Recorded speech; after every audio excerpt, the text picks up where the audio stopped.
बिस्मिल्लाहिर्रहमानिर्रहीम नहमदुहु व नुसल्ली अला रसूलिल करीम अम्मा बाद। आज हमारे सबक का पहला उन्वान है नबी करीम सल्लल्लाहु अलैहि वसल्लम के ज़माने में फ़तवा देने का तरीक़ा। आप सल्लल्लाहु अलैहि वसल्लम के ज़माने में वही नाजिल होती थी।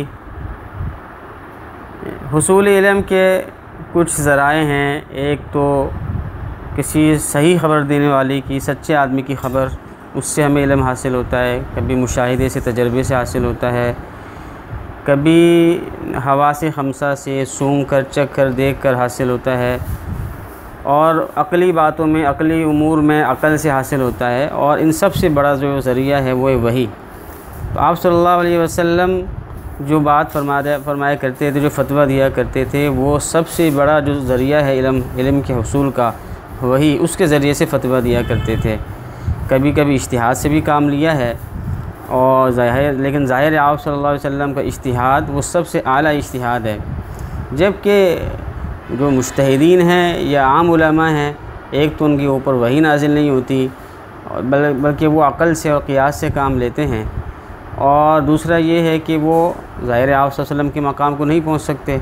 इसलिए ये इस बात में तो कोई शक की ज़रूरत है ही नहीं कि आप सल्लल्लाहु अलैहि वसल्लम की जो भी अहादीस और उलमाए किराम के और सहाबा किराम तक के जो फतावा हैं उनसे बहुत आला दर्जा रखते हैं, और वो हमारे लिए माख़ज़ की हैसियत रखती है। कुरान करीम के बाद सबसे बड़ा माख़ज़ अहादीस मुबारक है। अहादीस की तादाद तो बहुत ज़्यादा है।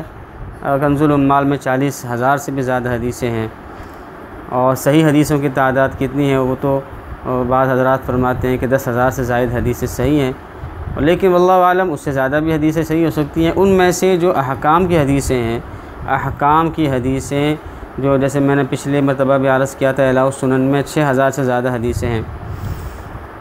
तो आप सल्लल्लाहु अलैहि वसल्लम के ज़माने में ये वही के ज़रिए से अहकाम बताए जाते थे, इज्तिहाद के ज़रिए से अहकाम बताए जाते। कभी कभी इज्तिहाद में कोई लग़ज़िश हो गई तो फ़ौरन तंबीह भी कर दी जाती थी, जैसे उसारे बदर का वाक़या है, और यद हज़रत आयशा रज़ियल्लाहु ताला अन्हा पर तोहमत लगी तो 1 महीने तक कोई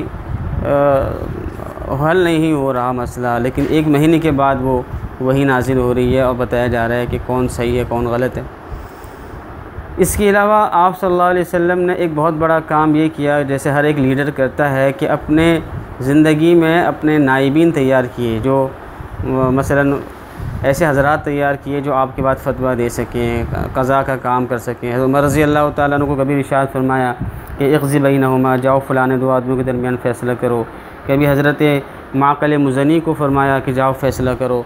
कभी हज़रत अली रज़ियल्लाहु ताला अन्हु को भेजा कि जाओ फ़ैसला करो। हज़रत अली रज़ियल्लाहु ताला अन्हु के बारे में आता है कि आप सल्लल्लाहु अलैहि वसल्लम ने जब इनको कहा, फरमाया कि जाओ इनके दरमियान फ़ैसला करो, तो उन्होंने फरमाया कि या रसूलल्लाह, मुझे तो कभी कोई काजी नहीं बना, मुझे तो फ़ैसला करना कैसे आएगा।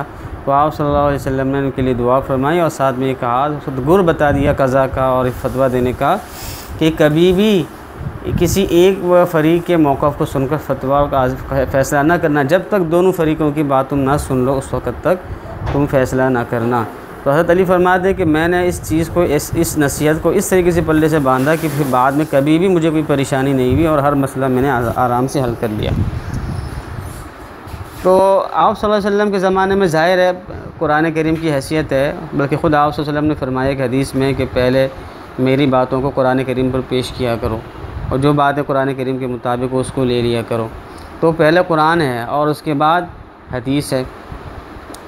तो कुरान करीम के अंदर जो अहकाम की आयत हैं उसको फ़िक़हुल कुरान कह सकते हैं या अहकामुल कुरान कह सकते हैं, और अहादीस को अगर हम समझें और इसे अहकाम निकालें तो इसको अहकामुल हदीस या अहकामुस सुन्ना या फ़िक़हुस सुन्ना भी इसको कहा जा सकता है। और आप सल्लल्लाहु अलैहि वसल्लम ने एक ऐसी उसूली हदीस हमें बयान कर दी, एक ऐसी उसूली नसीहत फरमाई है वो इफ्ता के हवाले से, कि जो हमारे लिए बहुत कीमती है, और इस बहुत तवातुर से ये उसूल हम तक पहुँचा है, बहुत तामुल के साथ हम तक ये बात पहुँची है। वह हज़रत मुआज़ इब्न जबल रज़ियल्लाहु ताला अन्हु की हदीस है, जब आप सल्लल्लाहु अलैहि वसल्लम ने मुआज़ इब्न जबल को यमन की तरफ भेजा तो पूछा, कैफ़ तक़ज़ी इज़ा अरज़ लका क़ज़ा, कि जब कोई फ़ैसला तुम करने जाओगे, कोई केस तुम्हारे सामने आएगा, तुम किस तरीके से फ़ैसला करोगे। तो क्योंकि वो तो आप सल्लल्लाहु अलैहि वसल्लम के मिजाज समझते थे, इसलिए उन्होंने फरमाया कि अक़दी बि किताबिल्लाह, मैं कुरान करीम से फ़ैसला करूँगा। फिर आपने फरमाया फ़इल्लम तजिद फ़ी किताबिल्लाह, अगर तुम्हें कुरान करीम में ये मसला ना मिला तो क्या करोगे?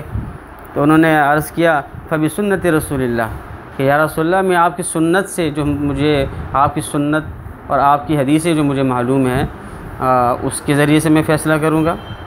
तो फिर आप सल्लल्लाहु अलैहि वसल्लम ने फरमाया कि फ़इल्लम तजिद फ़ी सुन्नति रसूलिल्लाह वला फ़ी किताबिल्लाह, अगर तुम्हें कुरान करीम में और सुन्नत रसूलुल्लाह में कोई मसला ना मिले, लम तजिद अल्फाज फरमाया, यानी तुम्हें ना मिले, यानी है तो सही कुरान करीम और सुन्नत रसूलुल्लाह में हर मसले का, लेकिन अगर तुम्हें ना मिले तो फिर क्या करोगे?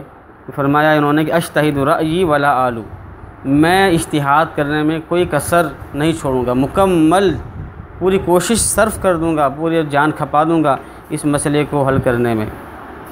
तो आप सल्लल्लाहु अलैहि वसल्लम ने हज़रत मुआज़ इब्न जबल की सीने पर थपकी दी और बरकत के लिए, और फिर फरमाया कि अल्हम्दुलिल्लाहिल्लज़ी वफ़्फ़क़ रसूलिल्लाहि लिमा युर्ज़ी रसूलल्लाह, कि अल्लाह ताला की तारीफ़, अल्लाह ताला का शुक्र है कि जिसने एक पैगंबर के जो कासिद हैं, पैगंबर के जो नाइब हैं, उनको उस चीज़ की तौफ़ीक़ दी जिससे खुद अल्लाह के रसूल राज़ी हैं। अब ये हदीस बहुत अहम हदीस है और बुनियादी हदीस है। बाज़ लोग इस पर खामखा एतराज़ात करते हैं कि ये इस हदीस में बाज़ रावी मजहूल हैं, लेकिन उसके 3 जवाब हैं। पहला जवाब तो ये कि हाफ़िज़ इब्न क़य्यिम और अमीरुल मोमिनीन फ़िल हदीस इमाम शुअबा, इन हज़रात ने जब इस हदीस को सही कहा है तो अब हम कौन होते हैं कि इनको ठुकरा सकें। इस हदीस के अंदर तो ख़ुद इमाम शुअबा मौजूद है और इमाम शुअबा के बारे में आता है कि इज़ा रअयत शुअबत फ़ी इस्नाद हदीसिन फशतुद यदैक बिही, कि जब किसी हदीस में शुअबा आ जाएँ तो फिर उस हदीस को मजबूती से थाम लो। तो जब बड़े बड़े किबार मुहद्दिसीन इस हदीस को कबूल कर रहे हैं तो किस तरीके से हम किसी जहालत रावी की वजह से इसको हम रद्द कर दें? जहालत रावी की वजह से किसी हदीस को रद्द करना यह खुद एक इज्तिहादी मसला है, और जब मुज्तहिदीन ख़ुद इसको कबूल कर रहे हैं तो फिर हम जैसे छोटे मोटे लोगों को छोटी मुँह बड़ी बात नहीं करनी चाहिए, ज़ेब नहीं देता हमारे लिए। दूसरा जवाब ये है इनके एतराज़ का कि चलें अगर एक सनद के अंदर जहालत रावी है तो दूसरी सनद मौजूद है, दूसरी सनद ऐसी मौजूद है जिसमें कोई रावी मजहूल नहीं है, सनद मुत्तसिल है। चुनांचे उबादा इब्न नुसई इसको रिवायत करते हैं अब्दुर्रहमान इब्न गनम से और वो रिवायत करते हैं मुआज़ इब्न जबल से, इसमें कोई किसी किस्म की जहालत नहीं है। और तीसरा जवाब ये है कि ये हदीस मुअय्यद भी है, तो दूसरे अहादीस की ज़रिए से मुअय्यद भी है।